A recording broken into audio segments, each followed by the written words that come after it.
Right now, try something. Reach over and tickle your own ribs. Dig into your side, your neck, the bottom of your foot. Nothing happens. No laughter, no squirming, just the plain feeling of your own fingers.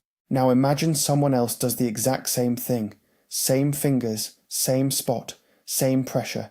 And suddenly, you're gasping, twisting away, laughing before you can even decide to. Same touch, completely different body. Why? The obvious answer is that you know it's coming, but that's not quite it. Because you can know a friend is about to tickle you.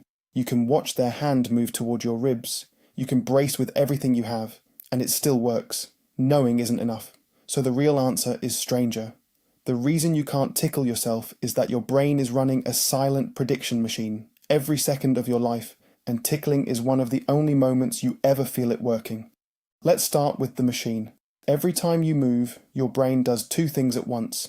It sends a command to your muscles, and it sends a copy of that command to your sensory system, a kind of internal memo that says, here's what I'm about to do, here's what it should feel like. Scientists call this copy an efference copy, and the prediction it builds a forward model. Your brain is guessing the future of your own body a fraction of a second before it arrives. Why would it bother? Because the world is drowning in sensation. Your clothes are touching you right now. Your tongue is resting against your teeth. Your feet are pressing into the floor. If your brain reacted to every one of those signals with full force, you'd be overwhelmed in seconds. So it does something brilliant. It predicts the sensations you cause yourself, and then it turns their volume down. Anything you expected, anything you generated, gets quieter. Anything you didn't expect stays loud. This is why you don't feel your own heartbeat shaking your whole body, why you stop noticing the shirt on your back, why the sound of your own chewing doesn't deafen you. Your brain is constantly subtracting the predictable, and your own hand moving toward your own ribs is the most predictable thing in the universe. You already feel this trick every day without noticing. Walk down a staircase in the dark and miscount the steps, and your foot slams into a floor that isn't there. That jolt, that stomach drop of surprise, is your prediction being wrong. When the step is where you expect, you feel nothing. When it isn't, your whole body lurches. Tickling is that same jolt, aimed at your softest skin, and it can only come from outside you. In the late 1990s, a young neuroscientist named Sarah-Jayne Blakemore decided to catch this system in the act. Working with Daniel Wolpert and Frith in London, she built a small machine, a robotic arm that would stroke a piece of foam across a person's palm. Sometimes the person moved the arm themselves, sometimes the machine moved on its own. The touch on the skin was identical either way. The only thing that changed was who was in control. The results were clean. When people caused the touch themselves, they rated it as far less tickly. When the machine did it, the same stroke felt sharp and alive. Then she started adding tiny delays and turns, a fraction of a second between the person's movement and the touch, a small twist in the direction. And here's the beautiful part. The more the touch drifted away from the prediction, the more ticklish it became. Ticklishness rose in perfect step with surprise. She scanned their brains too. When the touch was self-produced, a region called the somatosensory cortex went quiet. When it was external, it lit up, and a small structure at the back of your skull, the cerebellum, seemed to be doing the predicting, sending out the signal that says, ignore this, it's just us. Your cerebellum is, in a very real sense, the thing standing between you and your own tickle. So that solves the mystery of why you fail. But it opens a much bigger one. Why does this whole thing exist at all? Why are you ticklish in the first place? Look at where you're most ticklish. Your neck, your armpits, your ribs, the soft inside of your thigh, your feet. Now notice something. Those are exactly the places you'd protect in a fight.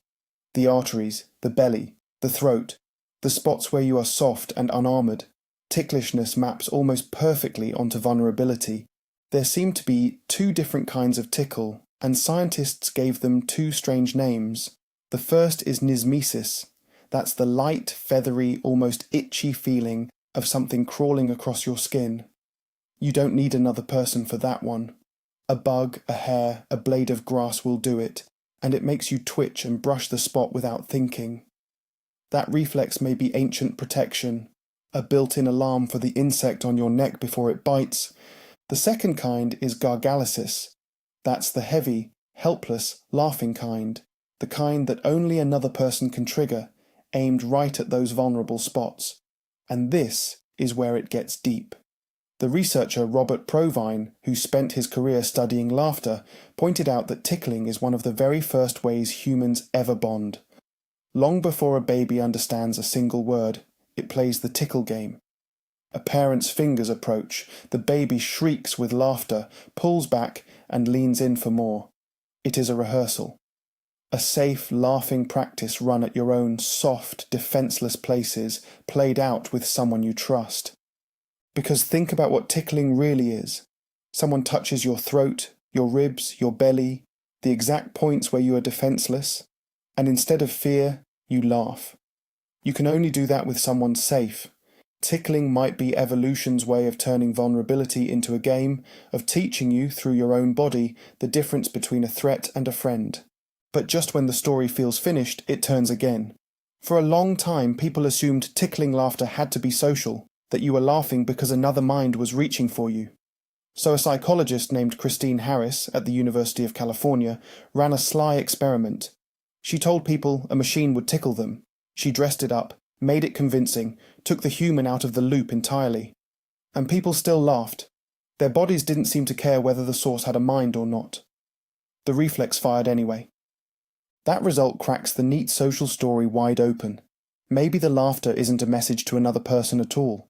Maybe it's older and dumber than that, a raw reflex bolted onto a vulnerable body, and the social bonding grew on top of it later. Even Charles Darwin, well over a century ago, was chewing on this exact puzzle. He noticed that for tickling to produce laughter, two things had to be true. The spot had to be unpredictable, and the person had to already be in a light, safe, playful mood. A stranger grabbing your ribs in a dark alley does not tickle, it terrifies. The very same touch that makes you laugh with a friend makes you fight for your life with an enemy. The touch was never the point. Your brain's reading of the situation was. And that brings us all the way back to the prediction machine, because everything you feel, all of it, is filtered through that same quiet forward model. It's not just tickling, it's the reason a cup feels solid when you lift it, the reason you can walk without watching your feet, the reason you know, without ever thinking about it, where your body ends and the world begins. That constant, invisible act of prediction is the thing that gives you a self at all. It draws the line between you and not you, and your own hand on your own ribs is forever stuck on the wrong side of that line. That's the real reason you can't tickle yourself. It's not that you lack surprise, it's that you are the surprise you're missing. You are so completely, so perfectly predictable to your own brain that it has already erased the sensation before it arrives. So go ahead, reach over one more time and tickle your own ribs. Feel that flat, dead nothing. That empty feeling isn't a flaw.